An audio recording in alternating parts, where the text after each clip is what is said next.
Angela, you are 25. When did you get the diagnosis?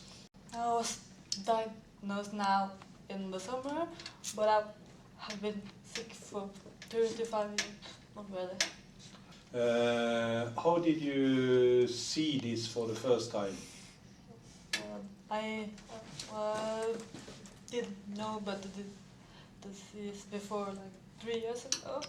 So when my eyes started to pop out, I didn't know if it would. I didn't think about it. I didn't know about the disease. I wasn't sure what it was.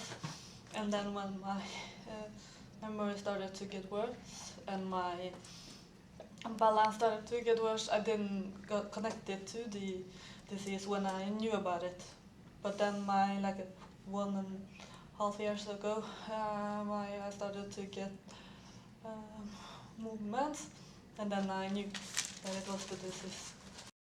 You are not living with your family. You are living alone, you told me. Yes. Where do you live? I live in a student apartment, and I share with 500 students.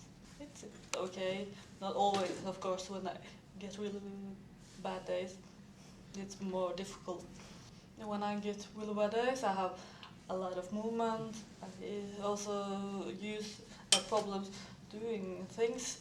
Everything takes a lot of time. When I'm dressing myself, I have problems, so it takes time. And when I'm making food, it takes time, and I'm also hurt myself all the time. Okay. Can you still remember what you were thinking when you got this disease? Well, I was really shocked. You didn't know it. You didn't know. You didn't have this disease in your family. Well, yes, I had. My father died of the disease when I was 10 years old. 10 years old? Yes. My mom has been very scared of telling me. And then she suddenly just told me a couple of years ago.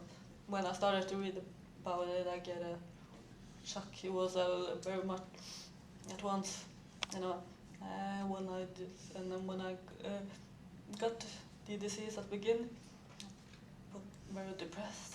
But I have been talking with other youth that had Huntington in the families, and that has helped a lot. Yeah, it actually just saved me because I really wanted to live. I wanted to be. So I got open when I got it, and I live much better when I'm open about the disease. I want to do things. I want to share my story. I want to inspire. So it will be great to actually get to know others. What has been the most important for you when you have a bad mood or something like that? What is the most important? What are you thinking of? Something about this is my life, I have to live it. And the most important thing for me was, when you read about all the bad things that happen when you have Huntington's. You think that all the bad things are going to happen one at the same time, that my life will be lost over summer. I started writing.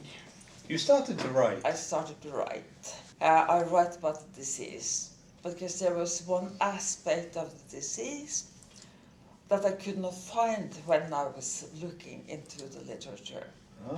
Patient stories, people with the same disease were not to be found at all. So I thought there's something missing here and need, to give this disease a voice. All this, and when you are looking into the future, what do you think about the future? Do you see any hope, or what do you think about the future? I need to live one day at a time, 1 month at a time, half a year at a time. But I don't know what next year will bring, or half a year from now.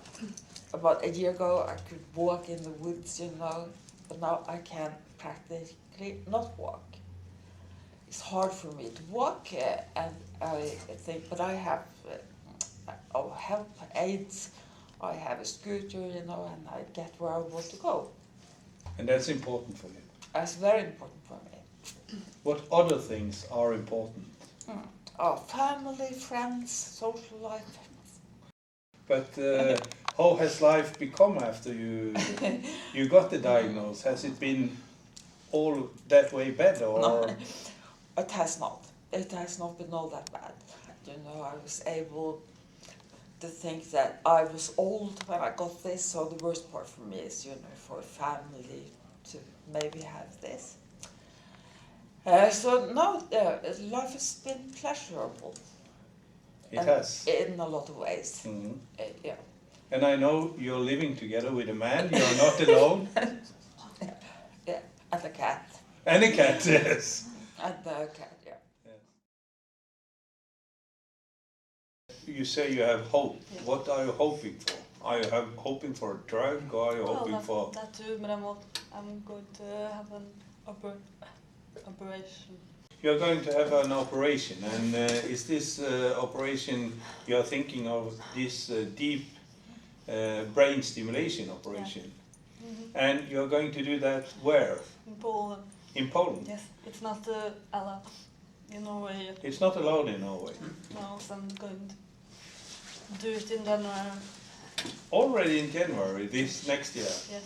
And maybe I could come back to you in February. Yes. And then we could make an interview again, maybe. Yes. Let's do so. Okay. Okay. Thank you. Thank you.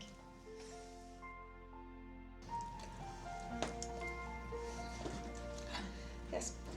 I would say, Yes? life is not so bad after all. You know, life is not so bad after all. There are pleasures in life, lots of pleasures in my life. And that's a very good end. Thank you very much.